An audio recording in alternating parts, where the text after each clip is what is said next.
The grand chamber of the Silosian conclave resonated with a silence so profound, it seemed to absorb the very light emanating from the crystalline pillars that pierced its vaulted ceiling. High above the circular council table, a holographic projection shimmered, depicting a solitary vessel adrift within the swirling nebulae of the contested frontier. Its form was crude, angular, unlike any known design within the Federated Commonwealth's vast archives. Around the table, representatives from a dozen star-spanning civilizations sat enthralled, their varied physiologies expressing a universal dread. The venerable elder speaker Xylos, his multifaceted eyes reflecting the grim light, extended a delicate tendril towards the projection. "This object," Xylos's voice, a deep, resonant hum, filled the chamber, each syllable carefully weighed, "has breached the Cathar exclusion zone. Its transponder signature identifies it as Humanity's ship Voyager 1, a designation utterly unknown to our stellar cartographies. It has ignored all hails, all warnings. It has crossed into a sector that has been under interdict for 6 standard cycles, a sector where the residual energies of the last Great War still whisper of unspeakable destruction." A ripple of unease spread through the chamber. The Cathar exclusion zone was not merely a border, it was a scar on the fabric of galactic history, a testament to the destructive potential that lay dormant within even the most advanced civilizations. To violate it was an act of profound ignorance or deliberate provocation. Counselor Velora, a serpentine being from the Zalosian hegemony, whose scales shimmered with iridescent disdain, coiled her lengthy neck. "Ignorance or provocation, Elder Speaker, the result is the same. An incursion, an insult. These humans, they are a species of nascent development, are they not? Reports from the peripheral systems speak of their recent emergence into sublight FTL travel, a mere blink in galactic time. How could such a primitive entity possess the audacity, or the capability, to penetrate such a zone without detection until now?"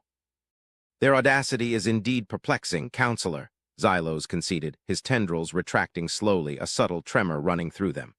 "Our long-range sensors, even those monitoring the Cathar perimeter, registered nothing until the Voyager 1 was already deep within the forbidden territory. It simply appeared.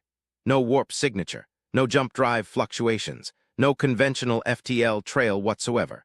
This alone is anomalous, and now it refuses to respond." The projected image of the Voyager 1 pulsed faintly, its metallic hull glinting with an unnatural sheen. It was not a warship. Its lines suggested exploration, scientific endeavor. Yet its mere presence here, uninvited and unexplained, was an act of aggression in the eyes of many. The Silosian conclave, formed in the aftermath of the last Great War to prevent future cataclysms, operated on a bedrock of cautious protocol. Unsanctioned entry into a forbidden zone was an automatic trigger for heightened alert, and potentially military intervention. Counselor Threll, a being of living crystal from the geode consensus, whose form resonated with low, harmonic frequencies, finally spoke, his voice a melodic chime. "Primitive they may be, Velora, but their methods of entry are not. To bypass the Cathar's automated defenses, even those dormant since the Great War, suggests a sophistication not aligned with their reported technological tier. Either their understanding of warp field mechanics is fundamentally different from ours, or they possess a cloaking technology that renders them invisible to all known detection matrices. Both possibilities are deeply concerning." A wave of murmurs swept the chamber. Cloaking technology capable of defeating Silosian sensors was virtually unheard of. Only the most ancient and reclusive species, those who predated even the Commonwealth's formation, were rumored to possess such advancements. For a young species, barely crawling out of its home system, to wield such power was an affront to the established order, a disruption to the delicate balance of galactic power. "Perhaps it is merely a malfunction," suggested Counselor Cathar, a multi-limbed creature from the same species that bore the name of the Forbidden Zone, its eyes like pools of molten obsidian fixed on the holographic ship. "An accidental drift, a miscalculation in a primitive warp trajectory. Such things are not unheard of among new spacefaring species." The Cathar, having suffered the most grievous losses in the last Great War, were the most vocal proponents of extreme caution. Their very existence was a testament to the perils of uncontrolled technological advancement and unchecked ambition. Elder Speaker Xylos slowly rotated his head, his gaze settling on Counselor Cathar. "Accidental drift, Counselor, does not explain the complete absence of FTL signatures, nor." The precise, unwavering trajectory directly towards the remnants of the Cathar's central fortress system. It does not explain the refusal to respond. Our tactical analysis indicates a deliberate, albeit inexplicable, course.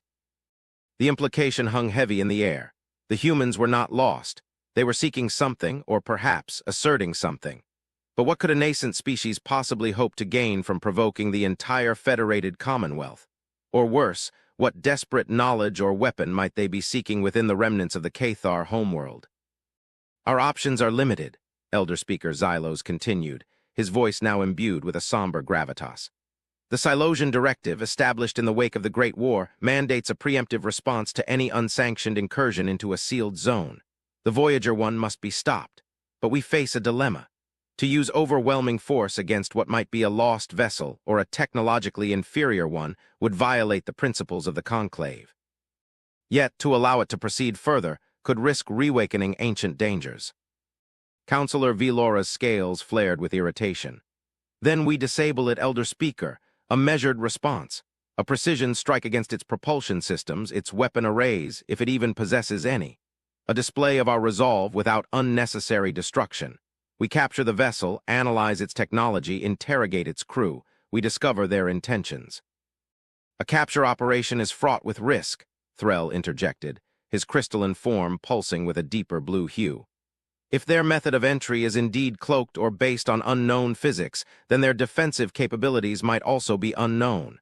A direct engagement could escalate rapidly, particularly if they perceive our intentions as hostile. The weight of the decision pressed down on Xylos. The Conclave had always prided itself on its strategic foresight, its ability to navigate complex diplomatic and military challenges with minimal casualties. But this humanity ship was an anomaly, a wild variable in an otherwise meticulously ordered galaxy. They knew nothing of human psychology, their motivations, their true technological capabilities. All they had were fragmented, often contradictory, reports from distant fringe systems, depicting a species both fiercely aggressive and surprisingly empathetic, intensely curious yet stubbornly isolated. "We have prepared a detachment," Xylos finally declared, his voice firm, echoing through the vast chamber. "The 11th Patrol Fleet has been dispatched. Their orders are clear. Hail the Voyager 1 one final time. If no response is received, they are to execute a phased disablement protocol. Non-lethal, targeted energy pulses against propulsion and communications. They are to avoid hull breaches if at all possible. This is not an act of war, but a demonstration of control, a necessary assertion of the Conclave's authority." A collective sigh of relief, subtle yet palpable, rippled around the table. It was a compromise, a path that preserved the Conclave's ethical standing while addressing the immediate threat. Yet beneath the surface of relief, a current of apprehension persisted. What if the humans proved resistant? What if their primitive ship held secrets that would shatter the delicate peace of the Commonwealth? The image of the Voyager 1 continued to drift, a silent, inscrutable enigma, its fate now resting in the hands of the approaching Silosian fleet. Far beyond the hallowed halls of the Silosian Conclave, within the desolate expanse of the Cathar exclusion zone, the 11th Patrol Fleet moved with the cold precision of well-oiled machinery. The lead vessel, the Aegis of Silos, a sleek, dark sentinel bristling with advanced sensor arrays and energy projectors, cut through the cosmic dust with silent determination. Its commander, Admiral Vesh, a grizzled veteran of 100 diplomatic skirmishes and tactical exercises, watched the holographic display of the Voyager 1 with a sense of profound unease. "Status report," Vesh's voice, a low growl, was devoid of emotion. His primary optical sensors, adapted for deep space, narrowed on the target. "Still no response, Admiral," replied Lieutenant Jalen, a slender communications officer whose antennae twitched nervously. "All frequencies, all known protocols, remain unacknowledged. Their transponder continues to broadcast the Humanity Ship Voyager 1 designation, but nothing more. Their power signatures are peculiar," added Ensign Rill, the fleet's chief sensor technician, his voice tinged with perplexity. "They fluctuate erratically, almost as if the ship is powered by multiple disparate sources, cycling through them without a discernible pattern. It's unlike any power signature we've ever cataloged." Admiral Vesh grunted. "Unusual indeed. Any indication of weapon systems, energy conduits powering up?" Negative, Admiral, Rill confirm. Their energy output is minimal, barely enough to maintain internal systems. There are no weapon hardpoints visible, no targeting arrays online. It appears to be inert beyond its basic movement. Vesh leaned forward, his massive frame dwarfing his command chair. Inert, yet it continues its precise trajectory. It moves without any discernible means of propulsion, Rill. What registers on our drives is merely a residual energy field, not an active thrust signature. It's as if it's being pushed through space by something unseen. A chill crept through the bridge. The idea of a vessel moving without visible propulsion, especially one that bypassed the Cathar defenses so effortlessly, was deeply unsettling. It defied conventional physics, challenged the very understanding of interstellar travel that the Commonwealth had painstakingly assembled over millennia. Admiral, we are within optimal range for the disablement protocol, Jalen announced, his voice tight with anticipation. Standing by for orders. Vesh paused, his eyes still fixed on the silent human ship. He had seen countless anomalies in his career, but this one felt different. It carried an aura of quiet power, a defiance of expectation that grated against his tactical instincts. One last attempt, Lieutenant. Broadcast a universal distress signal, then follow with a standard conclave hailing sequence, emphasizing our peaceful intent and the necessity of their immediate cessation of movement. Protocol Alpha 70. Jalen nodded, his antennae drooping slightly. He knew the futility of it, but orders were orders. The bridge hummed with the silent tension of the crew, each member anticipating the inevitable. Moments later, Jalen confirmed, signals sent, Admiral, awaiting response. The silence that followed was oppressive. The Voyager 1 remained unresponsive, a metallic ghost against the backdrop of distant stars. Very well, Vesh finally said, his voice flat. Execute phased disablement, target primary and secondary propulsion nodes. Use wide-spectrum energy pulses modulated for minimal kinetic impact. No lethal force, no hull breaches. I want that ship intact and its crew unharmed. We need answers. Targeting, firing first phase, Rill reported, his fingers dancing across his console. On the holographic display, faint energy beams lanced out from the aegis of silos, arcing through the void towards the Voyager 1. The beams were designed not to destroy, but to disrupt, to overload a vessel's systems with a focused electromagnetic pulse, temporarily disabling them without causing structural damage. It was a standard procedure for dealing with non-compliant vessels, effective against most known propulsion and power architectures. The energy beams struck the Voyager 1's hull. Nothing happened. The beams, instead of impacting and dispersing their energy, seemed to simply wash over the ship like water over a smooth stone. There was no visible distortion, no flickering lights, no power fluctuations on the human vessel's readouts. It continued its serene, unhurried trajectory, completely unaffected. A collective gasp swept through the Aegis bridge. Admiral Vesh's multifaceted eyes widened in disbelief. What in the void was that? He thundered, his composure momentarily shattered. Rill, status, are your projectors offline? Did they even hit? They hit, Admiral, Rill exclaimed, his voice high-pitched with shock. All energy pulses registered direct impact, but there's no energy transfer. It's as if their hull absorbed the pulses entirely without even a ripple. Jalen, equally stunned, chimed in. Admiral, their power signature remains stable. No disruption, no change whatsoever. Vesh stared at the unyielding image of the Voyager 1. This was unprecedented. Their disablement protocols, refined over centuries, had never failed to elicit some form of reaction, even against the most advanced vessels. To absorb the energy without consequence suggested a hull composition, a defensive shielding, utterly beyond their understanding. Modify disablement protocol, Vesh ordered, his voice now dangerously calm, a tremor of profound apprehension running beneath his words. Increase energy output by 100%. Narrow the beam focus. Target auxiliary power conduits. I want to see some effect. Rill, his hands trembling slightly, executed the command. Again, the Aegis launched its energy pulses, this time with double the power and a more concentrated focus. The beams struck the Voyager 1 with undeniable force, their impact visually more intense, shimmering against the metallic surface. Still nothing. The human ship continued its silent journey, utterly impervious. Its internal power signatures remained flat, unwavering. A cold dread began to settle in Admiral Vesh's stomach. This was not merely advanced technology, this was an entirely different paradigm.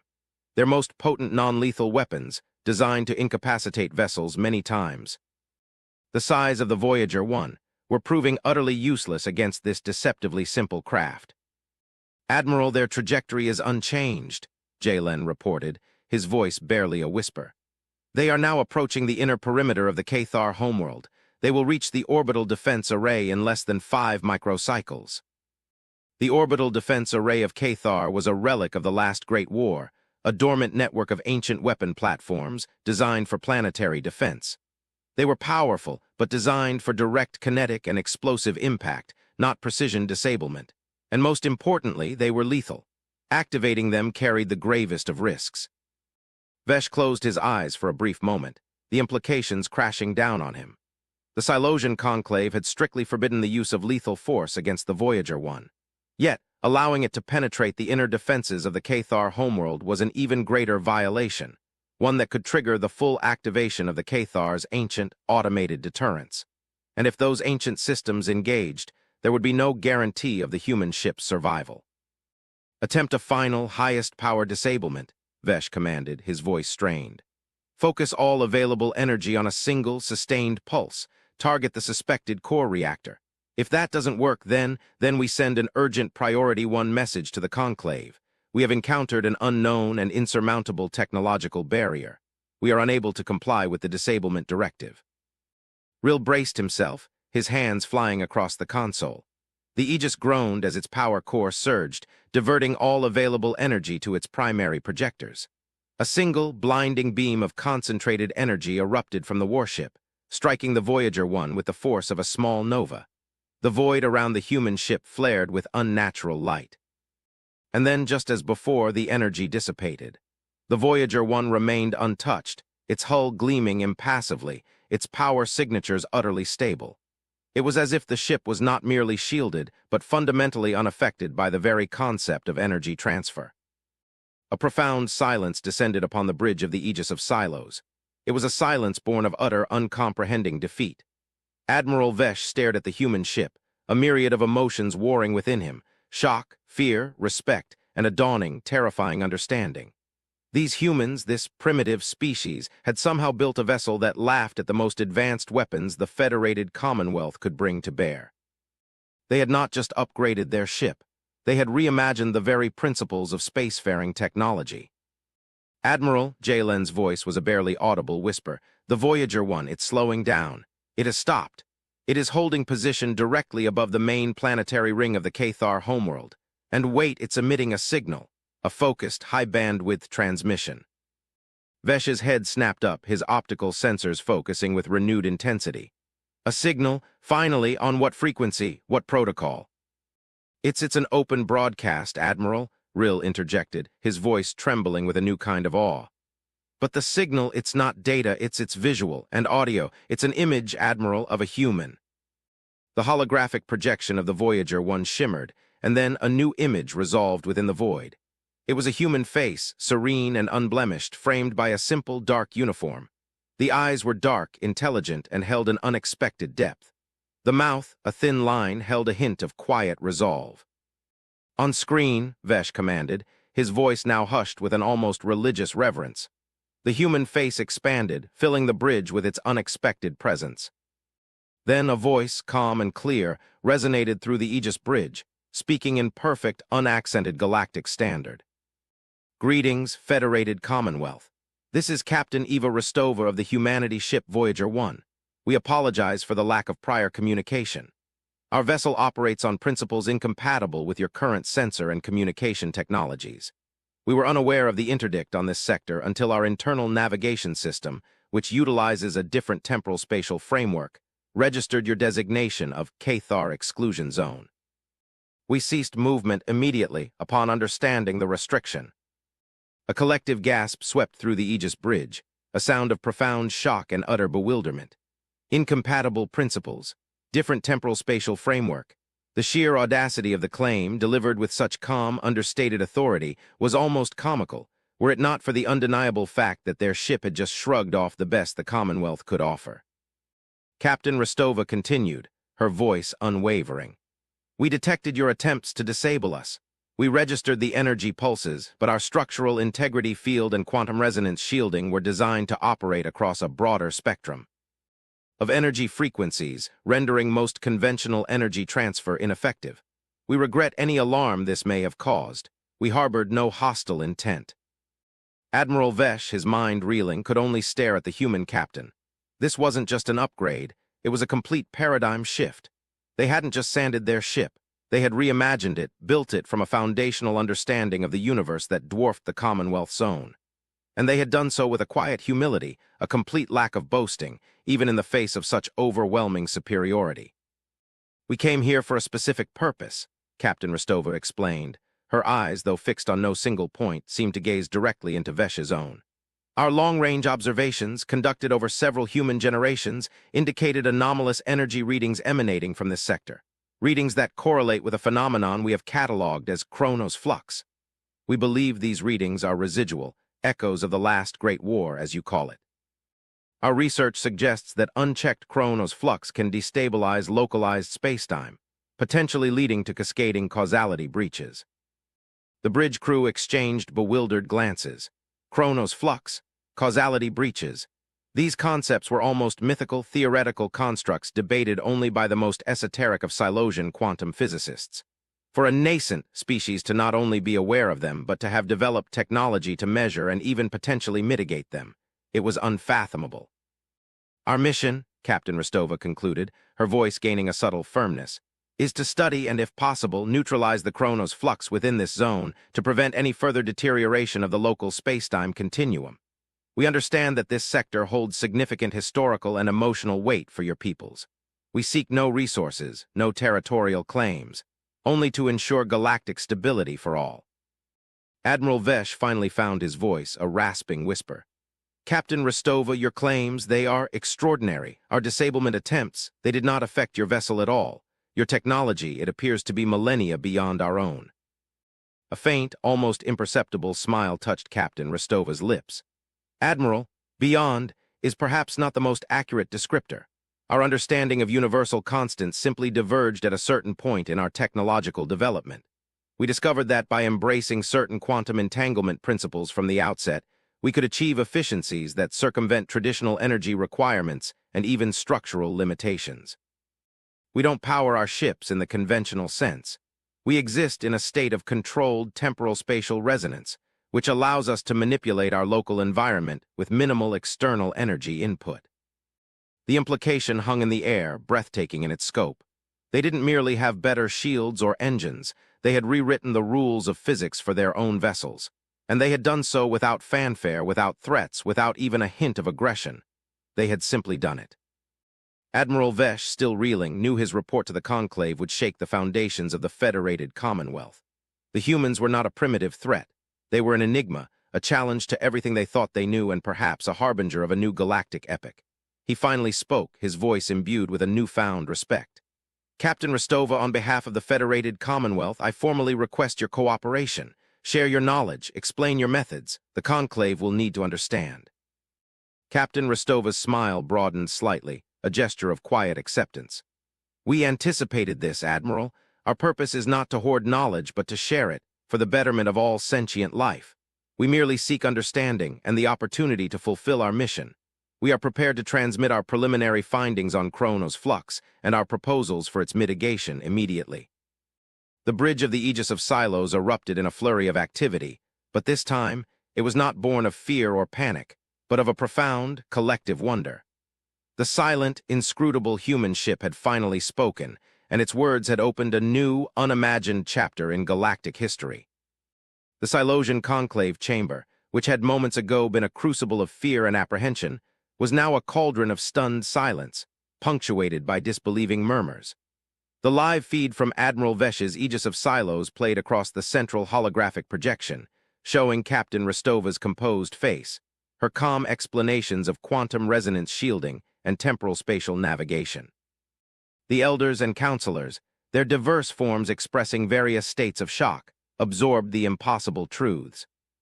Elder Speaker Xylos, his tendrils now trembling not from fear, but from a profound intellectual disquiet, addressed the chamber. You have all heard Captain Rowe Stova's statement.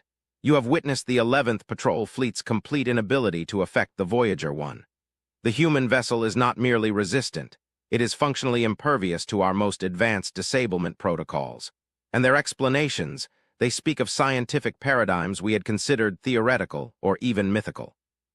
Counselor V. Laura, her iridescent scales now dulled with a palpable awe, slowly uncoiled.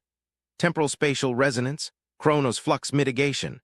Elder Speaker, if these claims are true, if the humans have truly unlocked such fundamental aspects of the universe, then their technological leap is not merely an advancement, but a divergence. They are not merely ahead of us, they are on a different path entirely. Counselor Threll, his crystalline form resonating with a deeper, more complex series of harmonics, concurred. Indeed, V. Laura, our physics models for centuries have struggled with the paradoxes inherent in causality at the quantum level. The idea that a species could harness these principles, not just theoretically, but practically, for interstellar travel and defense, it challenges the very foundations of our scientific understanding. Their assertion that they don't power their ships in the conventional sense suggests a fundamental reimagining of energy itself. The philosophical implications were immense. For millennia, the federated Commonwealth had operated under a shared understanding of the universe, a consensus built on centuries of scientific discovery and technological refinement. Now, a nascent species, seemingly from nowhere, had presented a challenge that undermined that entire edifice. It wasn't a competition, it was a revelation. The most astounding aspect, Elder Speaker Xylos continued, his voice heavy with revelation, is their stated purpose. Not conquest, not resource acquisition, but to ensure galactic stability for all by mitigating something called chronos flux within the Cathar exclusion zone. They approached a forbidden, dangerous sector not for selfish gain, but for what they perceive as a universal benefit. This suggests an ethical framework, a sense of galactic responsibility that we often only see in the most ancient and enlightened species. Counselor Cathar, whose species bore the scars of a war that had almost ripped the fabric of spacetime, shifted uneasily. The chronos flux, it was a whispered fear among our ancestors, a theoretical consequence of the weapon systems used during the last Great War, a bleed-through of temporal energies that could, in theory, unravel the very continuum. We dismissed it as apocalyptic superstition, for the humans to not only confirm its existence but to propose a solution. A shudder ran through his multi-limbed frame. If they are correct, then their arrival, their very purpose, is not an incursion but a deliverance. The weight of Cathar's words settled over the chamber. The Cathar had been the most vocal proponents of extreme caution, their historical trauma dictating a deeply conservative approach. For them to even consider the human claims as potentially benevolent was a profound shift. We must proceed with extreme caution, Elder Speaker, V. Laura cautioned, though her tone was now laced with curiosity rather than disdain. Even if their intentions are benign, the ramifications of their technology are immense. They speak of incompatible principles. This implies that our conventional understanding of physics might be insufficient to even comprehend the mechanisms of their ships, let alone replicate them. This asymmetry could destabilize the entire galactic order. Symmetry is inevitable, Counselor, Threll observed, his light intensifying. Technological progress is rarely linear or uniform across all species. What is critical now is their willingness to share. Captain Rostova offered to transmit their preliminary findings immediately. This is an olive branch of immense proportions. It suggests transparency, a desire for cooperation, not dominance. Xylos inclined his head. Indeed, we have authorized Admiral Vesh to accept the transmission. It is currently being analyzed by our top scientific minds. Simultaneously, we have extended an invitation for Captain Rostova and a human delegation to attend an emergency session of the conclave. We must meet them, understand them directly. A sense of hesitant anticipation now filled the chamber. The fear had not entirely dissipated, but it was now commingled with an overwhelming sense of wonder, and perhaps even hope. The humans, initially dismissed as an insignificant, audacious nuisance, had revealed themselves to be something far grander, far more profound. They were not merely a new player on the galactic stage. They were rewriting the script entirely. The elder speaker then announced, his voice ringing with renewed resolve, "Let us prepare. Let us approach this encounter not with preconceived notions of superiority or fear of the Uncan own, but with open minds and the profound humility that accompanies true discovery. For in the humanity ship Voyager 1, we may have found not an adversary, but a guide, leading us towards a future we could not have imagined. Weeks passed, then months, in a blur of unprecedented activity within the Federated Commonwealth. Captain Eva Rostova and her small human delegation, comprised of scientists, diplomats, and engineers, arrived at the Silosian conclave under a shroud of intense galactic scrutiny. Their ship, the Voyager 1, remained in a stable orbit above the Cathar homeworld, a silent, impervious monument to a new era. The first official meetings were characterized by a polite but profound cultural clash. The Silosian conclave, accustomed to elaborate diplomatic protocols, layered greetings, and symbolic exchanges, found the humans to be remarkably direct, pragmatic, and refreshingly devoid of pretense. Captain Rostova's team presented their findings on Kronos flux with scientific precision, using complex holographic simulations and data streams that initially overwhelmed the conclave's experts. As you can see, explained Dr. Aris Thorne, the lead human theoretical physicist, his voice calm and precise, the residual temporal distortions from the last Great War have created localized causality loops within this sector. These loops, while small now, are slowly expanding. If unchecked, they could lead to a progressive decay of the space-time fabric, eventually manifesting as echoes of past events bleeding into the present, or worse, the outright unraveling of the continuum within a significant radius. The holographic projection in the conclave chamber showed swirling patterns of energy, like eddies in a river, concentrated around the Cathar homeworld. Silosian scientists, poring over the data, confirmed the human readings. The Kronos flux, once a mere theoretical construct, was real, and the humans had been aware of its implications for decades. Counselor Cathar, visibly distressed, pointed a trembling limb at the projection. These echoes, could they manifest as the return of the warring factions, the weapon systems that brought such devastation? Captain Rostova nodded gravely. Potentially. Not as a literal remanifestation, but as a bleed-through of their energy signatures, their destructive patterns, causing localized temporal shifts and unpredictable energy spikes. It would be a chaotic, dangerous environment, capable of rendering entire systems uninhabitable. The gravity of the situation was immense. The Cathar exclusion zone, designed to contain the remnants of a physical war, was now understood to be harboring a slow-burning temporal catastrophe. The humans had not violated a restriction. They had identified an existential threat. Our solution, Dr. Thorne continued, activating a new holographic sequence, involves the deployment of a series of quantum entanglement anchors. These anchors, utilizing the same temporal spatial resonance principles as the Voyager 1, would create a localized chronosync, gently pulling the errant temporal energies into a stable, enclosed field. Once stabilized, the energy could then be safely dissipated, or with further research, potentially repurposed. The elegant simplicity of the solution, presented with such unwavering confidence, further deepened the conclave's awe. It wasn't brute force.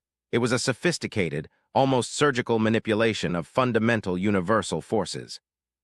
But such technology, Elder Speaker Xylos began, his voice a low hum of intellectual struggle. Your explanations, while clear, depend on a foundational understanding of quantum mechanics that diverges from our own. We understand the principles of entanglement, but to apply them on such a scale, for propulsion, for defense, for temporal stabilization, it is beyond our current capabilities. Captain Rostova met his gaze. Elder Speaker, our intention is not merely to solve the Kronos flux problem, but to share the foundational understanding that allowed us to develop these solutions. Our goal is to elevate all species, to foster a collective advance. This statement, delivered without a hint of condescension, resonated deeply within the conclave. It was a philosophy of true galactic cooperation, a vision rarely articulated, much less pursued, by any single species, even the most enlightened. The initial fear of human technological superiority began to transform into a profound respect and a tentative hope. Over the ensuing months, the humans shared their foundational understanding with remarkable generosity. They established joint research stations, not just on Cathar, but on several Commonwealth worlds. They patiently tutored Silosian scientists in their advanced theoretical frameworks, helping them bridge the conceptual gap. The process was slow, painstaking and often frustrating for the Commonwealth scientists who found themselves relearning fundamental physics from a completely different perspective. Dr. Rylos, a brilliant Silosian physicist, expressed his exasperation to Elder Speaker Xylos during a private consultation. Elder Speaker, their math, it's not just different, it's inverted. They calculate probabilities not as external phenomena, but as intrinsic properties of entangled systems. They see causality not as a linear progression, but as a fluid, interconnected network of probabilities. It's like trying to learn a language that uses a different alphabet and entirely different rules of grammar, even when discussing the same concepts. Xylos, his tendrils now often brushing his head in contemplation, nodded slowly. Indeed, Rylos, they see the universe not through our lens of distinct particles and forces, but through a tapestry of interconnected probabilities and resonant fields. Their upgrades, as they call them, were not about improving existing systems, but about reimagining the very nature of interaction with reality. The realization dawned on the conclave. The humans had not built a better mousetrap. They had recognized that the universe was not, in fact, filled with mice. They had seen the underlying patterns, the true nature of the fabric, and built their technology to resonate with it rather than impose upon it. The Voyager 1 wasn't simply shielded. It was harmonized with the very forces that attacked it. It wasn't propelled. It moved through the natural flow of spacetime like a leaf on a current. As the joint projects progressed, a new understanding of human culture began to emerge. Their calm demeanor, initially misinterpreted as stoicism or even indifference, was revealed to be a profound inner stillness, born of a deep understanding of complex systems and a measured approach to problem-solving. Their ethics, initially considered naive or overly idealistic, proved to be rooted in a pragmatic philosophy of universal stewardship, a belief that unchecked scientific advancement without a moral compass inevitably led to self-destruction. The Cathar's history was a stark testament to this very truth. Captain Rostova, in a rare moment of personal reflection during a formal dinner, explained their cultural approach. We call it anticipatory ethics. After numerous self-inflicted crises on our homeworld, we learn to always project the long-term consequences of our technological advancements, not just the immediate benefits. We ask, what unintended chaos might this introduce into the universal tapestry? What responsibility does this new power bring? It's why our approach to Chronos Flux isn't about brute force, but about gentle reharmonization. Her words resonated deeply with the conclave. It spoke to their own foundational principles, albeit principles they often struggled to uphold in the face of immediate threats or political pressures. The humans, it seemed, had achieved a level of societal and technological maturity that the Commonwealth had only ever aspired to. Eventually, the first chronosync array was successfully deployed within the Cathar exclusion zone. The impact was subtle at first, a gradual reharmonization of localized spacetime, measurable only by the most sensitive instruments. But the data was undeniable. The Chronos Flux was being contained, neutralized. The ancient wounds of the Cathar homeworld were slowly, gently beginning to heal. The success was met with a galactic celebration, a profound moment of unity. The humans, once an enigmatic intrusion, were now hailed as saviors, their contributions priceless. The federated Commonwealth, once a bastion of established order, now found itself eager students at the feet of a species that had reimagined the very universe. The alliance was formalized, not as a treaty of equals, but as a pact of mentorship and collaboration. The humans, with their quiet wisdom and unparalleled scientific insights, became the guiding light for a new era of galactic exploration and understanding. The Cathar exclusion zone, once a symbol of death and fear, began its transformation into a monument of unity and renewed hope, a testament to the power of shared knowledge and collective will. Yet as the celebrations began to wane, and the meticulous process of galactic collaboration took root, a new, far grander revelation began to unfold. Weeks turned into months, and the success of the chronosync arrays within the Cathar exclusion zone solidified the humans' position as invaluable allies and mentors within the federated Commonwealth. Joint research facilities flourished, and the transfer of human, foundational understanding of physics began to reshape the scientific and technological landscape of the entire galaxy. Silosian scientists, once arrogant in their millennia of accumulated knowledge, now approached their human counterparts with genuine humility and boundless curiosity. During one such joint research symposium, held aboard the Voyager on. An unprecedented honor. Dr. Aris Thorne addressed a gathering of the Commonwealth's most esteemed physicists and engineers. The atmosphere was one of profound intellectual engagement, a far cry from the tension of the initial conclave meetings. The Chronos flux, Dr. Thorne explained, gesturing to a holographic projection of the now stable Cathar sector, is essentially a localized symptom of a larger systemic phenomenon. Our analysis of the residual temporal energies revealed a distinct, repeating pattern, an echo not just of the last Great War, but of something far more ancient, far more profound. A ripple of intrigued murmurs spread through the gathered scientists. Elder Speaker Xylos, Counselor Threll, and Counselor Cathar were present, their expressions a mix of anticipation and apprehension. They had learned to trust the humans' insights implicitly. Our temporal spatial resonance sensors, Captain Rostova added, her voice calm and authoritative, designed to detect these causality ripples across vast interstellar distances, have picked up identical patterns emanating from beyond the known boundaries of the Federated Commonwealth. Far, far beyond. These aren't just isolated incidents. They appear to be systemic, like a cosmic whisper echoing through the eons. The chamber grew silent. The implication was staggering.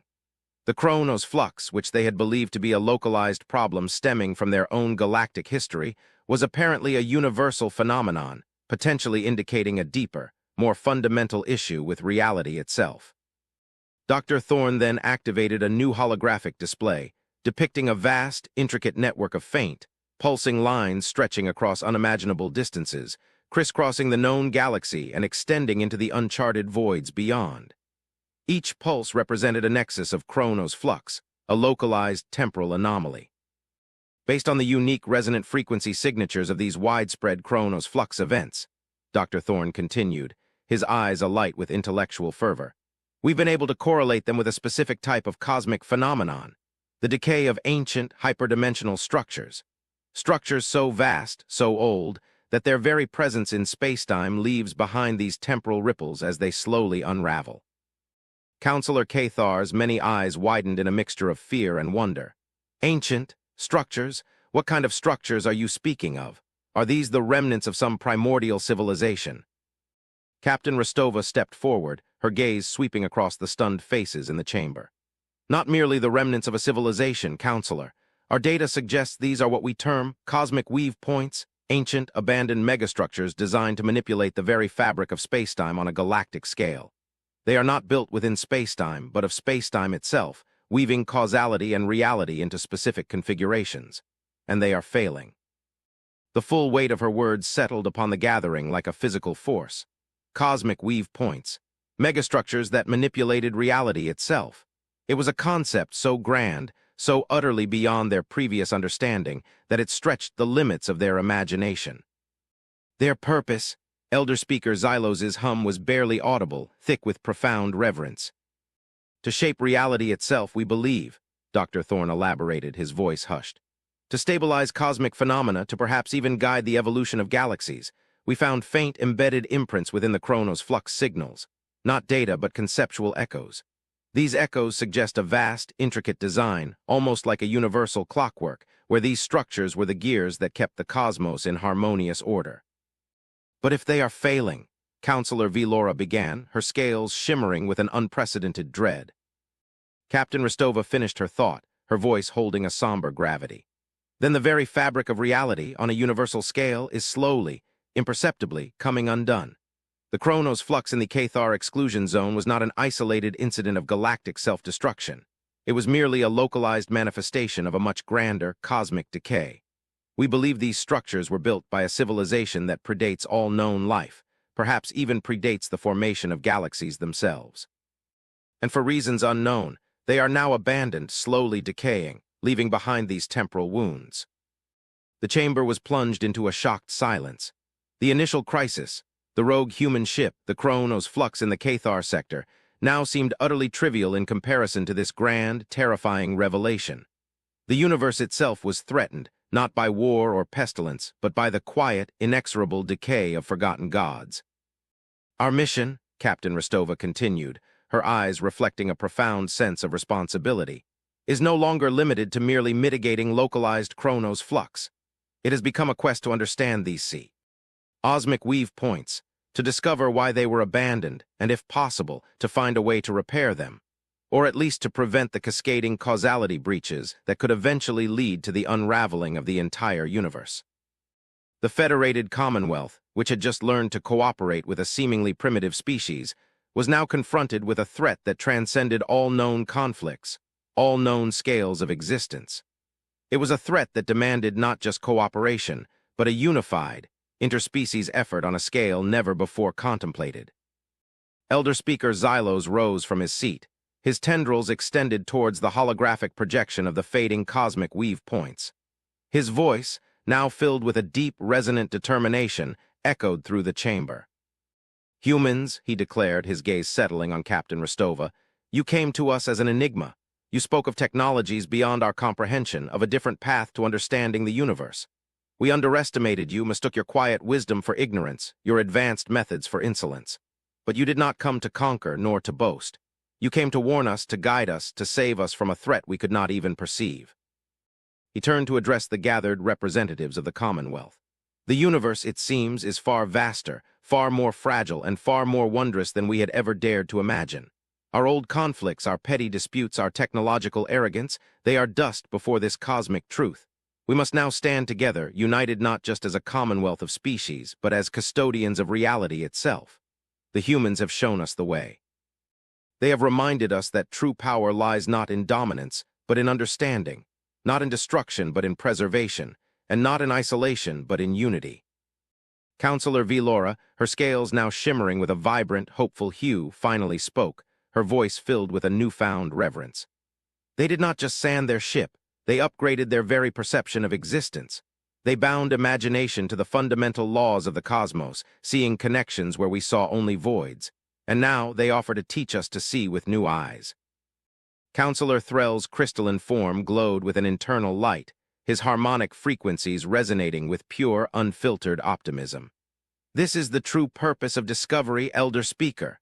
Not to conquer the unknown, but to embrace it. Not to fear the change, but to evolve with it. The universe calls, and the humans have shown us how to answer." Captain Rostova simply nodded, a faint, resolute smile gracing her lips. The humanity ship Voyager 1, once a symbol of disruption, now hovered silently above the Cathar homeworld, a beacon of knowledge and a silent promise of a future forged in unity, facing a cosmic challenge that would redefine their shared destiny. The journey had just begun, a journey not across the stars, but into the very heart of existence itself, guided by the quiet wisdom of a species that had dared to reimagine everything.